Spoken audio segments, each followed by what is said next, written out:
ये क्लियर होने की ज़रूरत है कि आपको लैंड मिल गया, बिल्डर मिल गया, इसका मतलब वो रेडी टू मूव हो गया है। बिल्डर के पास जब आपको साइन करते हैं ना, तो उसमें बहुत ज़्यादा सोचने की, झिझकने की ज़रूरत नहीं है। अपार्टमेंट चाहिए, फ्लैट चाहिए या फिर आपको घर चाहिए।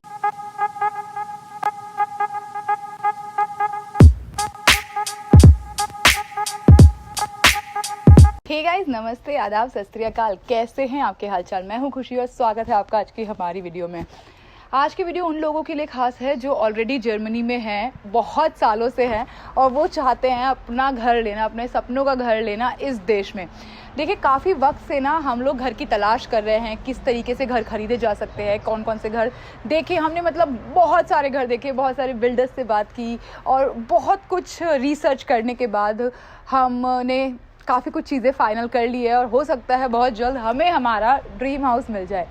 तो क्योंकि जब हम घर खरीदने की तलाश में आए या हमने सोचा घर खरीदने के लिए, तो हमें बहुत ज़्यादा टफ प्रोसेस से होकर गुजरना पड़ा। बहुत ज़्यादा रिसर्च की, बहुत सारे ऐसे लोगों से बात की जिन्होंने ऑलरेडी घर लिया हुआ है, ठीक है, उन्हें क्या क्या परेशानियाँ हुई, तो बहुत लोगों के एक्सपीरियंस से चीज़ें सीखने को मिली।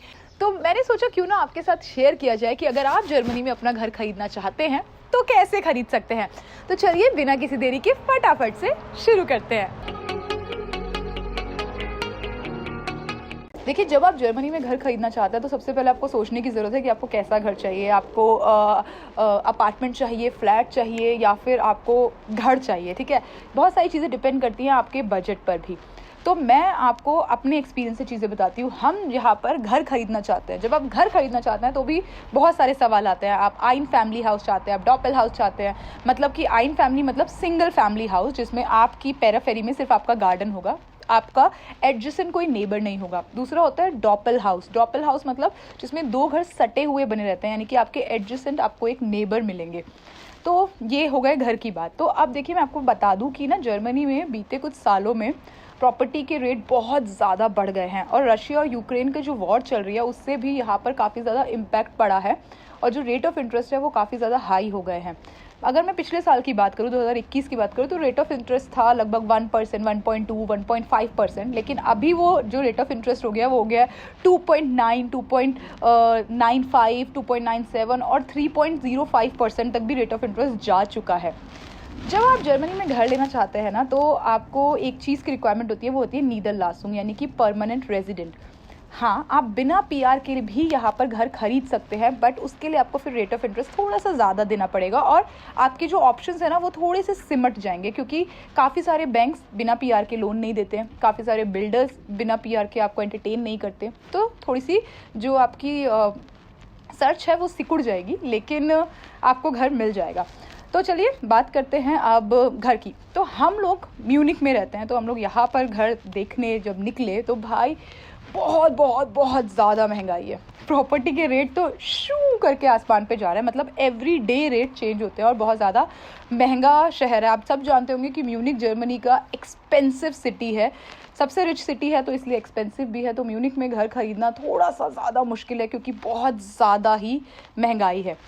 सबसे पहले मैं आपको सारी चीज़ें मैं यहाँ पर आपको अपने एक्सपीरियंस से बता रही हूँ, क्योंकि हम घर खरीदना चाहते हैं। तो देखिए, बहुत जो इंपॉर्टेंट रोल प्ले करती है ना चीज़, वो है आपका बजट, कि आपके पास अकाउंट में बैलेंस कितना है, आपके पास लिक्विड मनी कितना है। लिक्विड मतलब आपके बैंक में कितना कैश है, सैलरीज कितनी है, जिसके हिसाब से आपको लोन मिलेगा और आप कहाँ तक जाना चाहते हैं। ये सारी चीज़ें डिपेंड करती है जब आप घर लेने जाते हैं।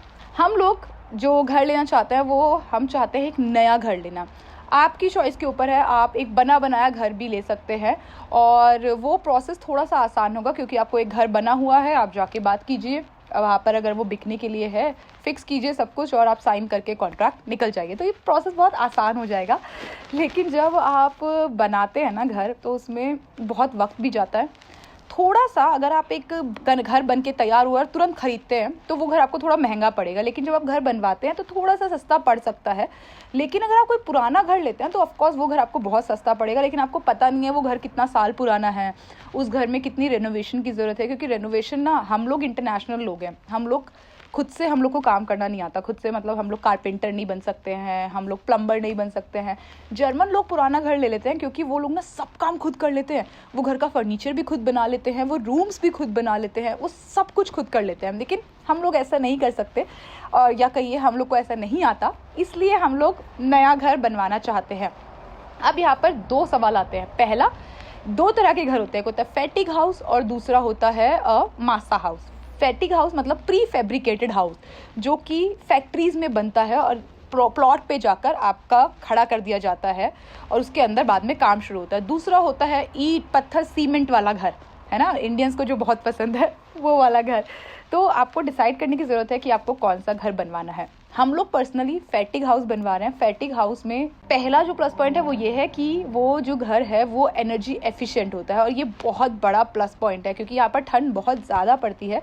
तो आपका घर जितना ज़्यादा एनर्जी एफिशिएंट होगा उतना कॉस्ट इफेक्टिव आपके लिए पड़ेगा फ्यूचर में। तो ये एक बहुत बड़ा प्लस पॉइंट है।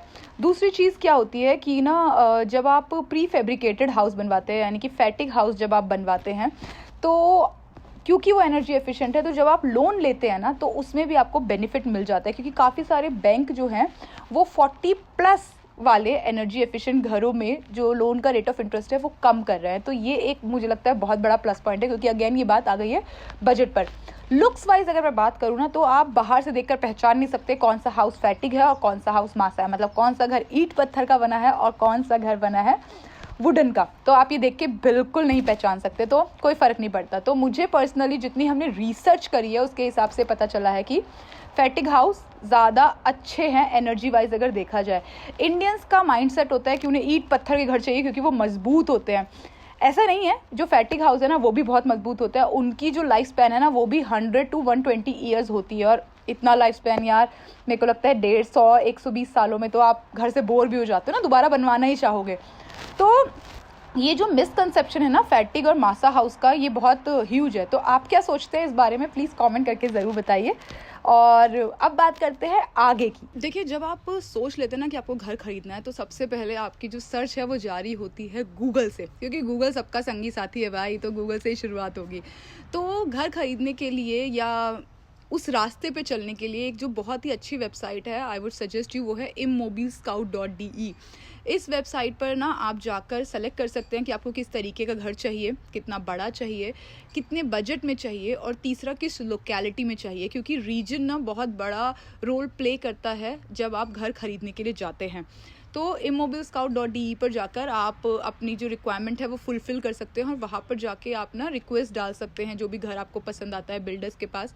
और जो चीज़ मैंने की पर्सनली वो मैं आपको सजेस्ट कर दूँ यहाँ पर। कई बार ना आप जब भी आप मैसेज करें, जब भी आप रिक्वेस्ट डालें, तो एक ना मैसेज टाइप करके रख ले गूगल ट्रांसलेटर पर, इंग्लिश टू जर्मन में। उसमें सब कुछ बताइए कि आप लोग घर में कितने लोग हैं, आपकी हाउस होल्ड इनकम कितनी है, तीसरी चीज़ आपके पास कितना लिक्विड मनी है, यानी कि आपके बैंक में कितना कैश है। आप अगर एग्जैक्ट फिगर नहीं बताना चाहते हैं तो आप एक रफ आइडिया भी दे सकते हैं कि हमारे पास 50,000 से 100,000 तक लिक्विड मनी है। ठीक है, ये सब चीज़ें आप उस मैसेज में अच्छे से लिखिए। अगर आपके घर में बच्चे हैं तो मेंशन कीजिए, आपके घर में पेट्स है तो मेंशन कीजिए। ठीक है, और आपकी कोई अगर पर्सनल रिक्वायरमेंट है तो वो भी उस सब मेल में, मैसेज में सब कुछ मेंशन कीजिए। तो उसको आप ट्रांसलेट कर लीजिए जर्मन लैंग्वेज में और वो मैसेज सेंड कीजिए। और मल्टीपल जगहों पर आपको वो मैसेज सेंड करने पड़ेंगे, क्योंकि इतनी आसानी से तो पहली बात है भैया ये लोग आपको एंटरटेन नहीं करते हैं। यहाँ पर ऐसा कोई कॉन्सेप्ट नहीं है कि कस्टमर इज़ किंग, यहाँ पर ऐसा बिल्कुल भी नहीं है। तो अगर आप यहाँ पर ना घर खरीदना चाहते हैं तो आपको एक्टिवली ढूंढना पड़ेगा कि आपको कौन सा घर पसंद है, कौन सी लोकेलिटी में पसंद है। तो बहुत एक्टिवली आपको पार्टिसिपेट करना पड़ेगा घर ढूंढने के प्रोसेस में। देखिए, जब आप बहुत सारे मेल करते हैं, मैसेजेस करते हैं, तो आपको मेल पर रिप्लाई आता है, और बहुत ना कई बार स्टैंडर्ड से रिप्लाई आते हैं कि ये है, ऐसे घर है।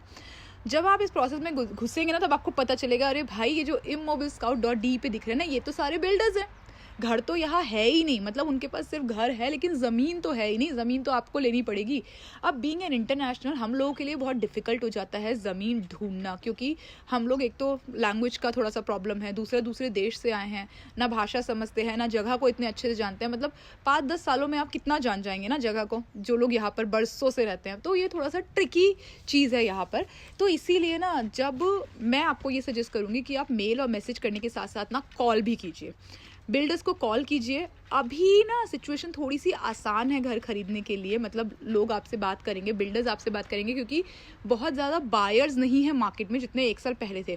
कंपटीशन कट हो गया, सिर्फ इंटरनेशनल लोगों का ही कंपटीशन बचा है, क्योंकि जो जर्मन लोग हैं ना वो लोग अभी प्रेफर नहीं कर रहे हैं घर खरीदना, क्योंकि मैंने आपको बताया ना रेट ऑफ इंटरेस्ट काफ़ी हाई है और ये लोग काफ़ी ज़्यादा काम खुद भी कर लेते हैं, तो इनको बिल्डर्स की बहुत सारी जगहों पर रिक्वायरमेंट नहीं आती है, कई बार पुराने घर खरीद के भी उसमें तोड़-फोड़ करके मरम्मत करके चीज़ें सही कर लेते हैं, तो कंपटीशन थोड़ा-सा कम है।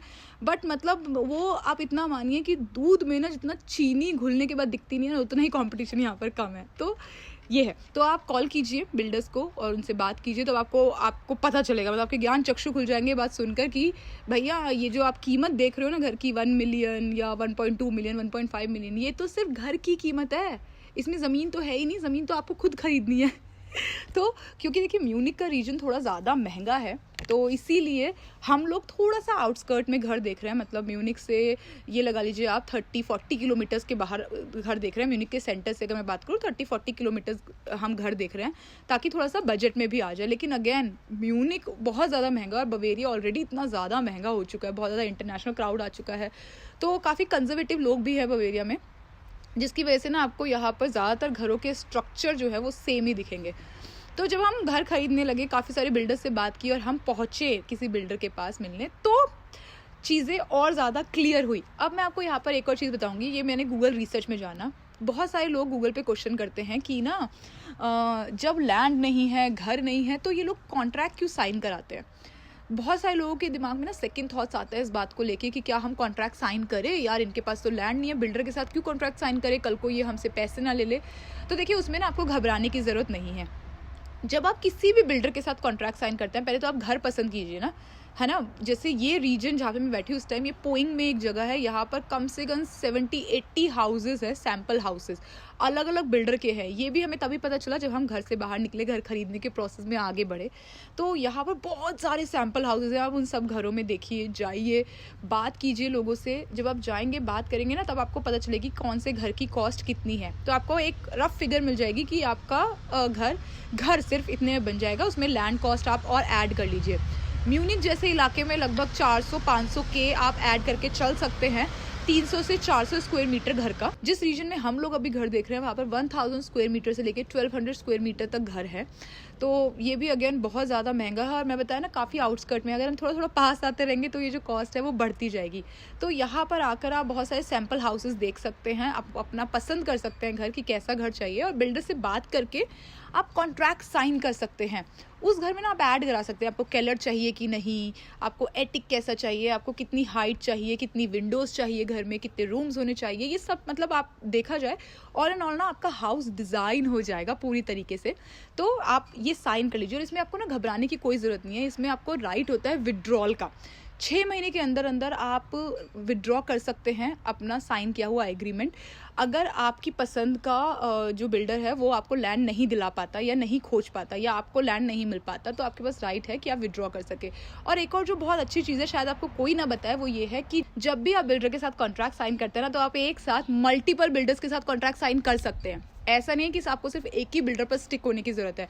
जो बिल्डर आपको लैंड दिलवाएगा आप उसके साथ घर बनाइए, और बाकी के साथ आप कॉन्ट्रैक्ट कैंसिल कर दीजिए। और ये फ्री ऑफ कॉस्ट है, इसमें आपका कोई पैसा नहीं लगेगा, कोई मनी नहीं जाएगी, ये फ्री में आप ना विड्रॉ कर सकते हैं अपना साइन किया हुआ कॉन्ट्रैक्ट विदाउट एनी पेनी। एक और जो चीज़ है यहाँ पर वो ये है कि जब आप अपना घर पसंद करते हैं, कॉन्ट्रैक्ट साइन करते हैं, तो क्योंकि आप तुरंत कर रहे हैं ना, तो आपको बहुत सारे डिस्काउंट भी मिल जाते हैं। और अगर नहीं मिल रहा है तो आप ना बिल्डर से पूछ सकते हैं कि इस टाइम कोई डिस्काउंट चल रहा है क्या मुझे कोई डिस्काउंट मिलेगा। और बिलीव मी 20-25-30 हज़ार का डिस्काउंट आपको आसानी से मिल जाता है। और कई बिल्डर, जैसे हमें जो एक बिल्डर मिला, she is such a sweet lady, उसने हमें गैराज भी इंक्लूड कर दिया है हमारी कॉस्ट में। मैं ये नहीं बोल रही उसने फ्री में दे दिया, ऑफकोर्स उसने घर की कॉस्ट में इंक्लूड कर दिए होंगे वो सब चीज़ें, क्योंकि यहाँ पर फ्री में कुछ नहीं मिलता, यहाँ पर नहीं, दुनिया में फ्री में कुछ नहीं मिलता। तो ये मुझे ऐसा लगता है कि आप अगर बात करेंगे तो आपको 20-25-30 हज़ार यूरो का डिस्काउंट आसानी से मिल जाएगा। और कॉन्ट्रैक्ट साइन अगर आप कर देंगे ना, तो वो बिल्डर आपके लिए एक्टिवली लैंड ढूंढेगा, क्योंकि जब तक आप कॉन्ट्रैक्ट साइन नहीं करेगा ना, कोई आपके लिए लैंड नहीं ढूंढेगा, क्योंकि उनको लगेगा कि आप लैंड इनसे ले लेंगे और बनवा किसी और से लेंगे। तो ऐसा कीजिएगा भी मत, मतलब जो आपको लैंड दिलवाए ना उसी से बनवाइएगा, अदरवाइज़ ना ये फेयर नहीं होगा और ये चीटिंग कहलाएगी। और हो सकता है कि फिर आपको वो लैंड भी ना मिले, क्योंकि जब आपको लैंड पे के पेपर साइन करेंगे ना नोटार पे जाके, तब आपको वो बिल्डर के साथ भी आपका सारा एग्रीमेंट फाइनल हो जाएगा। और उसमें एक क्लॉज भी हो सकता है कि जब भी आप कोई चीज़ साइन कर रहे हैं बिल्डर के साथ, तो उससे पूछ लीजिए कि क्या क्या है, और हो सके तो किसी जर्मन स्पीकिंग फ्रेंड को या किसी जानने वाले को, कुलीग को, आप वो सारे डॉक्यूमेंट्स पढ़ा दीजिए। बिल्डर के पास जब आपको साइन करते हैं ना, तो उसमें बहुत ज़्यादा सोचने की, झिझकने की ज़रूरत नहीं है, मतलब बहुत ज़्यादा कंजर्वेटिव होने की ज़रूरत नहीं है। अरे यार ऐसा हो गया तो क्या, ऐसा हो गया तो क्या, ये सब सोचने की ज़रूरत नहीं है। लेकिन जब आप नोटार के पास जाते हैं ना, तब भाई वो उसके पास जब आप लैंड साइन करते हैं ना, तो वो बहुत सारी चीज़ें पूछता है। तो आपको ना पहले तो पूरे सारे पेपर्स पढ़ लीजिए कि लैंड में कितना हिस्सा आपको मिल रहा है, कितना लिविंग स्पेस आपके पास है ना, उसमें से कोई रोड जा रही है कि नहीं, ये सब पढ़ लीजिए।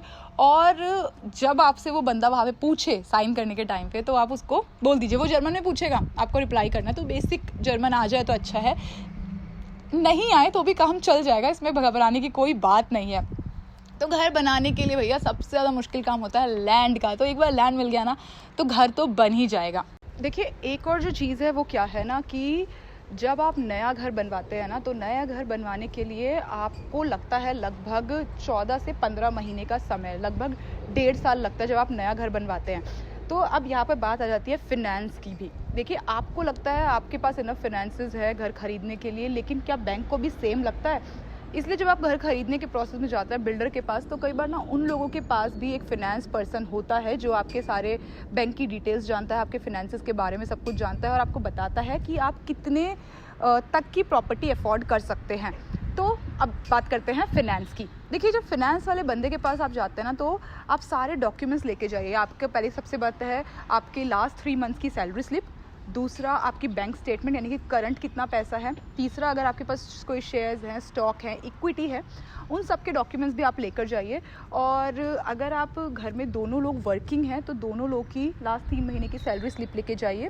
और नीदर लासुम यानी कि परमानेंट रेजिडेंस कार्ड भी आप अपना लेकर जाइए, क्योंकि परमानेंट रेजिडेंट कार्ड मैंने आपको बताया ना बिगनिंग में कि ये बहुत ज़्यादा इंपॉर्टेंट होता है जब आप घर खरीदते हैं, क्योंकि अदरवाइज़ पीआर के बिना घर मिलना थोड़ा सा मुश्किल होता है। अगर आप 2 लोग हैं फैमिली में, हस्बैंड वाइफ है, और आप घर खरीदना चाहते हैं और एक के पास पीआर है, तो भी काम चल जाता है, दिक्कत वाली बात नहीं है। लेकिन अगर दोनों के पास है तो ज़्यादा बेनिफिट होता है। अगर आप 2 लोग हैं जिसमें से एक ही इंसान एम्प्लॉयड है, दूसरा अनएम्प्लॉयड है, तो भी घर मिल जाता है, दिक्कत वाली बात नहीं है। बट अगेन थोड़े से फाइनेंशियल कट डाउन हो जाएंगे, थोड़े से बैंक कम अवेलेबल होंगे, मतलब कम ऑप्शंस आपके पास होंगे, बट घबराने की ज़रूरत नहीं है, आपको मिल ही जाएंगे। तो देखिए जब फिनेंस वाली बात आती है ना, जब आप फिनेंस पर्सन के पास जाते हैं, तो ना वो आपको मैंने सारे डॉक्यूमेंट्स बताया आपको क्या क्या लेके जाना पड़ेगा, वो सारे डॉक्यूमेंट्स आप लेकर जाइए।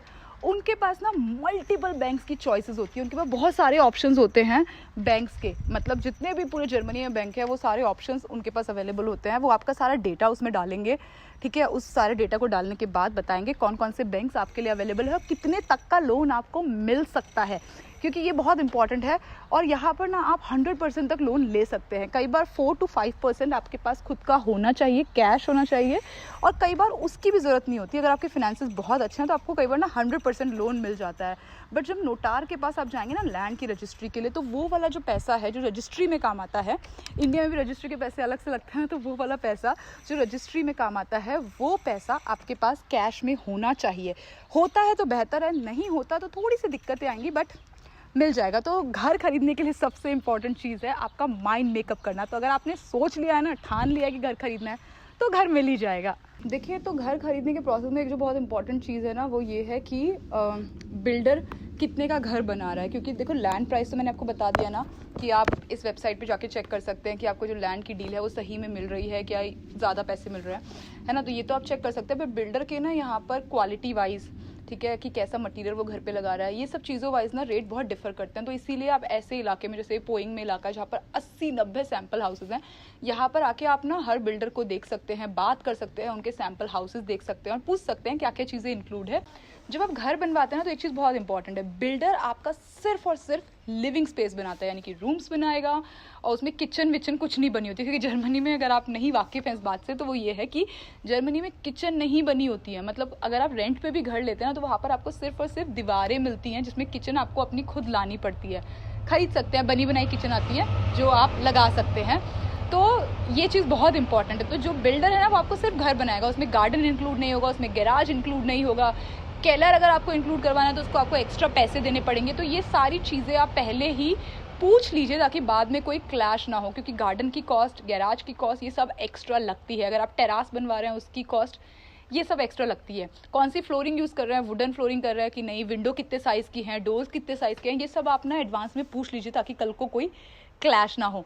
तो अगर मैं एवरेज में बताऊँ तो लगभग 450,000 यूरो का आपको एक घर बन के मिल सकता है, सिंगल फैमिली हाउस। और लगभग आपको 400,000 में ही मिल जाएगा लैंड का एक डिसेंट सा पीस भी। लगभग 300 स्क्वायर मीटर का आपको लैंड भी मिल जाएगा, विच मीन्स आपको 850,000 यूरो में एक घर मिल जाएगा। लेकिन ये घर आपको मतलब चाबी समेत नहीं मिल गया बाबा, ये क्लियर होने की ज़रूरत है कि आपको लैंड मिल गया, बिल्डर मिल गया, इसका मतलब वो रेडी टू मूव हो गया है। हाँ, रेडी टू मूव तो है, बट उसमें गार्डन नहीं है, उसमें गैराज नहीं है, उसमें क्या क्या है, आपका रहने का स्पेस, ठीक है, उसमें किचन नहीं है, आपको खुद की किचन लानी पड़ेगी। खुद की किचन लाएंगे, खुद का फर्नीचर लाएंगे, फर्नीचर तो ऑब्वियस होता है, तो खुद का किचन लाएंगे, खुद का फर्नीचर लाएंगे, ठीक है, और उसके बाद उसमें सारी इलेक्ट्रिसिटी की फिटिंग होगी, हीटिंग की फिटिंग होगी, ये सब आपका बिल्डर आपको करा के देगा।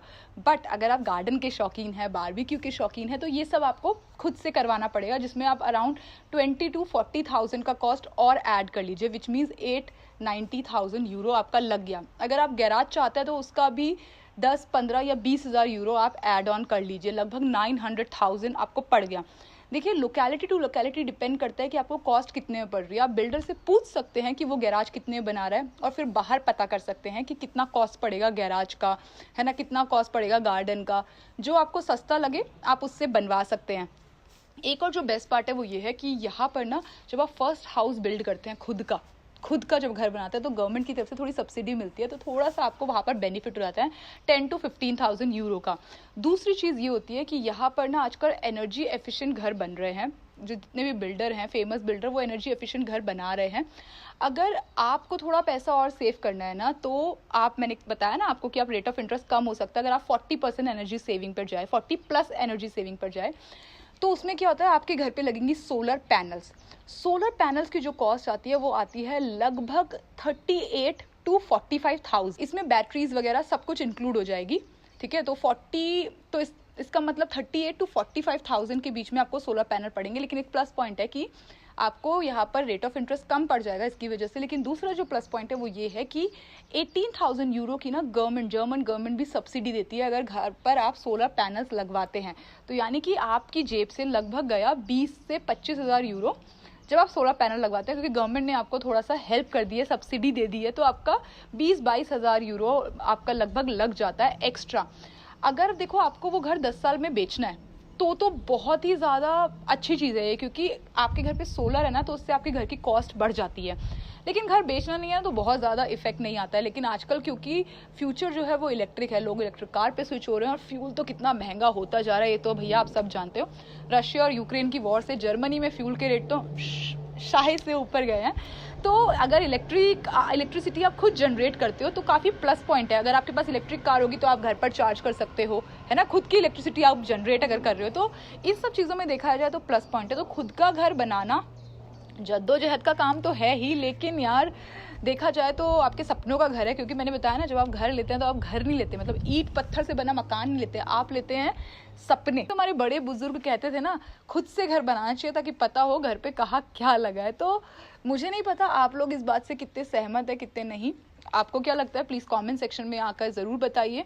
ये तो एवरेज कॉस्ट रही, मैंने आपको पूरा प्रोसेस बता दिया कि अगर आप जर्मनी में घर खरीदना चाहते हैं तो कैसे कैसे करके खरीद सकते हैं। कुछ और सवाल अगर आपके जहन में है ना, तो कमेंट करके ज़रूर बताइएगा, I would love to help. मैं चाहती हूँ कि मेरे एक्सपीरियंसेस से या हमारे एक्सपीरियंसेस से जो हमने फेस किया वो सारी डिफ़िकल्टीज़ आपको फेस ना करनी पड़े, और दूसरों के एक्सपीरियंस से अगर आप कुछ चीज़ सीख रहे हैं तो ये हमेशा विन विन सिचुएशन ही है। तो अगर कोई जहन में आपके सवाल है, कोई क्वेरी है, तो कमेंट सेक्शन में ज़रूर पूछिए। जर्मनी के बारे में कुछ और जानना चाहते हैं तो प्लीज़ ज़रूर बताइए। आपसे मिलते हैं अगले वीडियो में, तब तक खुश रहिए, मुस्कुराते रहिए, खुशियाँ फैलाते रहिए। चाओ।